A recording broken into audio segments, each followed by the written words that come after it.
March each year is set aside to commemorate World Kidney Day, with 2022 being commemorated under the theme Kidney Health for All. The day is used to raise awareness of kidney disease, otherwise known as renal failure. Kidneys are responsible for filtering waste and excess fluid from the blood, but when kidneys fail, waste builds up.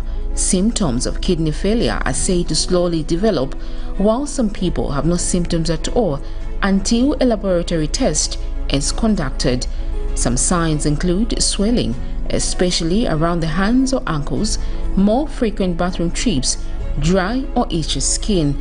The disease has 5 stages, of which in later stages, filtering the blood with a machine known as a dialyzer through a process known as dialysis or a transplant is required. My name is THABO KAWANA and I am a renal patient. Being a renal patient simply means that I have problem with my kidneys, they do not work, and therefore I depend on the machine to work to filter my body as a kidney. I want to bring to the light issues to the public to understand what we as renal patients go through. Firstly, renal dialysis is a process that I'm going through right now. This is called dialysis. It's a very, very expensive treatment. In fact, I want to believe that apart from chemotherapy and cancer treatments, renal is the most expensive treatment among all sicknesses. What is involved in the renal treatment is that for every session, you spend 4 hours on the machine to dialyze, and mostly we dialyze 3 times a week. So you dialyze on Monday, you dialyze on Wednesday, you dialyze on Friday. You need to spend a minimum in a week 12 hours on the machine. So you spend 4 hours per appointed day. Now for every time you come to do your dialysis, you must be able to have a buyback, which costs money on its own. You must have a line. This is a line which you are seeing here. These are the lines you are seeing here. You must also have a dialyzer, which is the filter itself, which is what you are seeing here. So every session that you go through, you use these products and they are not reusable. Therefore, they are disposable products. If you look at the lines, the way they are, the process of taking blood from my body, and you look at how long the lines are, you can see how they are protruding and going into the filter here and going into the machine, and the machine now removes the toxins, it removes the excess water, and then the other pipe brings it back, right back into my body. And this process, you can see that it takes a long movement. And if we are not careful, because of the longevity of these lines, the blood can clot. So to avoid the blood from clotting, you have to use this injection. It's called heparin. You use this injection for every session. So for everything I have displayed here, you are using them once for every session. So when you use this on a session like today, next time you come for a session, you must have again another set of these. And these are very expensive, costing almost 2,700 per session. In Zambia, thousands of people, including children, are diagnosed with kidney failure, which may be mild or chronic. Both public and private hospitals offer dialysis services, with the public having inconsistencies due to shortages in supply, otherwise known as consumables. We took time to monitor a 4-hour dialysis session of a renal patient. To be on dialysis is not a death sentence. I have been on dialysis close to 4 years now, and it's a normal routine. I do it 3 times a week. I'm used to it. But there are patients who get depressed when they are told they need to do dialysis because they fail to accept. What is good is to go to the proper health center, because then patients are counseled before they are put on dialysis so that they accept the condition that they are in. I too resisted. I too got depressed, but eventually I accepted. And today I am here. It's a normal life. I come sometimes at 03. I do my dialysis from 03 to 07. I go home, I bath, I go to the office. And sometimes I come like I've come now at 16:30, and I do my dialysis, and after I'm done, I go home. It's a normal life, just like you take drugs for BP, you take drugs for HIV, you take drugs for diabetes. We renal patients come for dialysis. So take the opportunity to check your health, check the condition of your kidneys, and you will be able to arrest the situation before it gets worse. Claudia Hamonga also explains some of the important facts about the dialysis session. Come to recheck your blood pressure. An hour and a half. So we do recheck blood pressure hourly.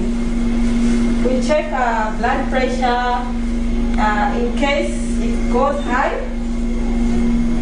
The patient can develop other complications like cardiac failure, or it can also lead into a stroke. So we constantly check the blood pressure and record. If it's very high, we do take intervention. So as I'm waiting, the machine is checking right now.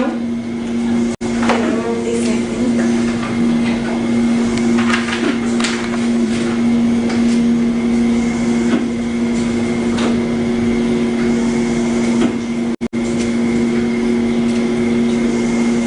And we also record all the readings as the machine is checking. So if blood pressure is now 155/82, which is just slightly above normal.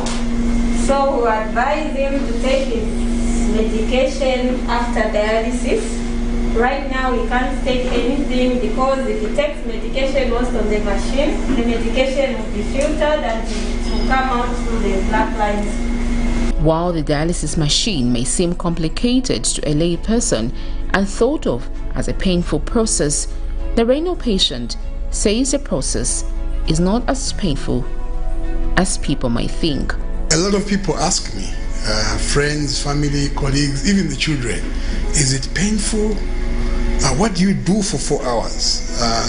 Dialysis is not painful at all. Sometimes I've held radio programs here, live on radio for 2 hours.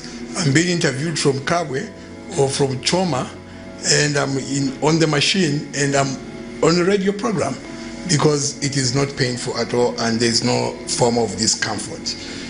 I think eventually with time you get used.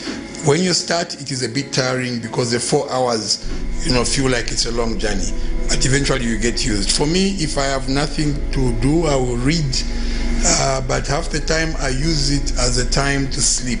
I catch up on my sleep because we sleep late, we wake up early.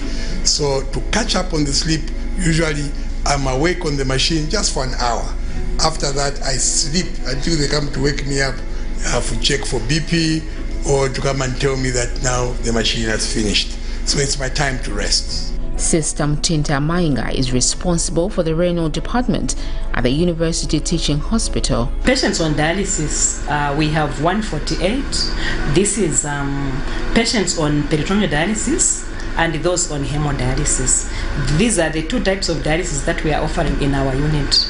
Hemodialysis is where we put the patient on the machine and they sit on the machine for 4 hours. They do it 3 times a week. And the peritoneal dialysis is where a catheter is inserted in the peritoneum and then fluid is put in the peritoneum. They do the exchange after 4 hours. So these are the types of dialysis that we are offering at the moment. Despite the inconsistencies in the supply of consumables, Mr. Kawana is grateful to government for trying to offer these facilities to the patients, which are expensive for the majority patients. Our government is about the only government among the very few governments that is able to provide for their renal patients. But even through that provision, it is not consistent. And most of the times there are no consumables. These are what we call consumables. They are not consistently supplied, and that forces renal patients to be able to buy the products on their own. And because most people who are on renal dialysis are mainly poor, it is difficult for them to find money to buy these products. And when you do not dialyze and you're a renal patient, you go into what is known as overload.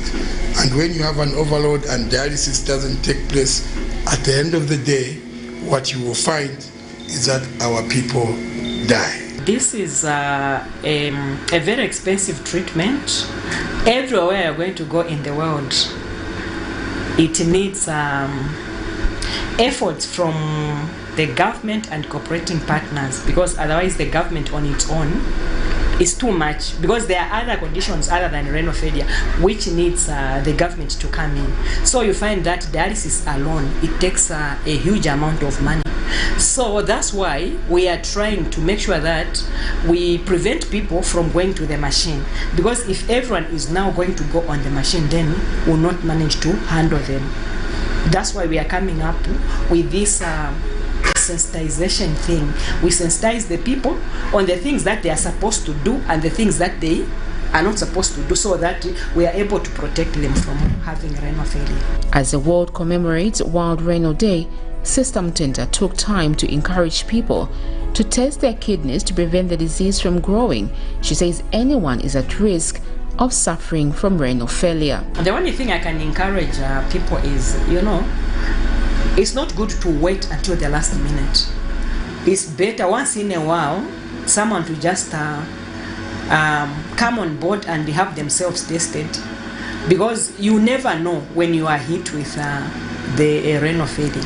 And for those that are already on the machine, it's good to adhere to the instructions that you are given. On top of that, this thing of you are not feeling well, you go and buy drugs over the counter should stop, because some of the patients that we have, you find that maybe they abused maybe a certain drug, and then in the end they ended up having a renal failure.